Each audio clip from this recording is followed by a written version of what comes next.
माँ काली, तुम्हारा बहुत ही करीबी महिला तुम्हारा बुरा कर रही है। क्यों कर रही? मेरे बच्चे कैसे हों? मैं जानती हूँ कि तुम मुझसे बहुत प्रेम करते हो, इसलिए मैं तुम्हारे प्रेमबाद होकर तुम्हें एक विशेष ज्ञान से अवगत कराना चाहती हूँ। तुम्हारे जीवन में जो घटित हो रहा है, उसका कारण केवल और केवल यह है कि तुमने उसकी कदर नहीं की, लेकिन मेरे बच्चे घबराने की आवश्यकता नहीं है। अभी भी तुम्हारे पास समय शेष है, इसलिए आज मैं तुम्हें बता रही हूँ। उसको ध्यानपूर्वक सुनो।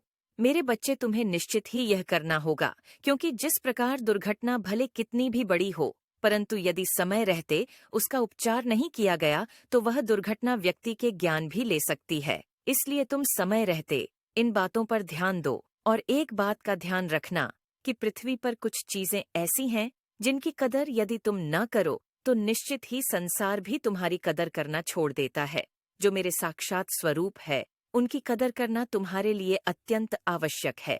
जैसे कि यदि तुम उस समय की कदर नहीं कर पाते हो, जो तुम्हारे जीवन में तुम्हारा एक खास मौका तुम्हें प्राप्त होता है, यदि तुम उस मौके की तलाश में यहाँ वहाँ भटकते रहते हो और तुम्हारा हाथों से आया हुआ मौका भी तुम गवा देते हो, व्यर्थ की चिंता में तुम कीमती समय निकाल देते हो।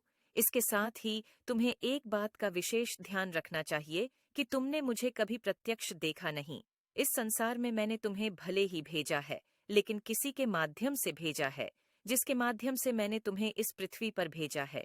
तुम उनका निरादर करोगे या इज्जत नहीं करोगे, तो तुम जीवन में उन्नति तरक्की तो बहुत दूर की बात है, जीवन को सुख में नहीं कर पाओगे।